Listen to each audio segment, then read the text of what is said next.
ఈ రోజుల్లో ఒక భార్య నిజంగా తన భర్త నుంచి ఏం కోరుకుంటుంది? డబ్బా, అందమా, అధికారమా, లేక తను అర్థం చేసుకునే మనసా?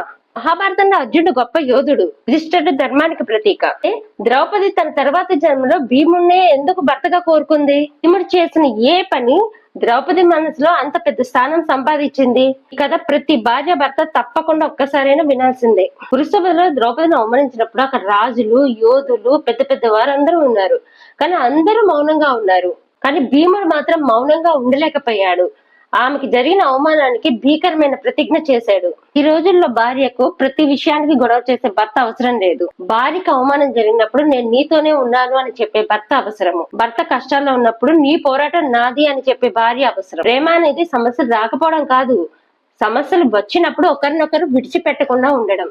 ఒకసారి ద్రౌపది సౌగంధిక పుష్పాలను చూసి వాటి మీద ఆశపడింది. ఆ పూలు కావాలి అని చెప్పింది. కానీ ఆమె కోరికను భీముడు చిన్న చూపు చూడలేదు.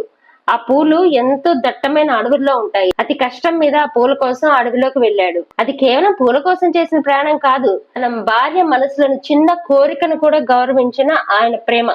ఈ రోజులో చాలా మంది అంటూ ఉంటారు, ఎన్ని పనులు ఎన్ని టెన్షన్స్, ఈ టెన్షన్స్ మధ్య నీ మాటలన్నీ గుర్తుపెట్టుకోవాలా అని. ప్రేమ అంటే పెద్ద పెద్ద బహుమతులు ఇవ్వడం కాదు, ఆమె చెప్పిన చిన్న మాట అయినా గుర్తుపెట్టుకోవడం. భర్త అలసిపోయి వచ్చినప్పుడు ఆయనకి ఒక గ్లాస్ మంచినీళ్ళు ఇవ్వడము, అలాగే భర్త భార్య పుట్టినరోజు గుర్తు పెట్టుకోవడము, నువ్వు భోజనం చేసావా అని అడగడము, ఆమె చేసిన వంటని మెచ్చుకోవడం, ఇలాంటి చిన్న చిన్న వాటికే ప్రేమ అనేది శాశ్వతంగా నిలబడుతుంది. ఒక ఇంటిని కూల్చేది పెద్ద పెద్ద గొడవలు కాదు, చిన్న చిన్న నిర్లక్ష్యాలు మాత్రమే. ఒక ఇంటిని నిలబెట్టేది పెద్ద పెద్ద త్యాగాలు కాదు, చిన్న చిన్న శ్రద్ధలు. అజ్ఞాతవాసంలో కీచకుడు ద్రౌపదిని వేధించాడు. ఆమె వెళ్ళి భీముడికి చెప్పింది. భీముడు నువ్వు ఎక్కువగా ఆలోచిస్తున్నావేమో, అదేం లేదు వదిలే అని చెప్పకుండా ఆమె బాధను తన బాధగా తీసుకున్నాడు. ఈ రోజుల్లో భార్యాభర్తలకు సమస్యలు ఎందుకు వస్తున్నాయంటే ఒకరి మాట మరొకరు వినరు.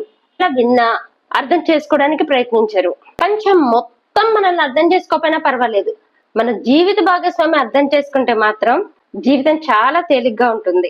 రాజభవనాల్లో సుఖాల్లో అందరూ ప్రేమిస్తారు, కానీ కష్టాల్లో ఆకలితో ఉన్నప్పుడు, కష్టాలు మాత్రమే చూస్తున్నప్పుడు కూడా భీముడు నిలబడి ద్రౌపదికి ధైర్యం చెప్పగలిగాడు.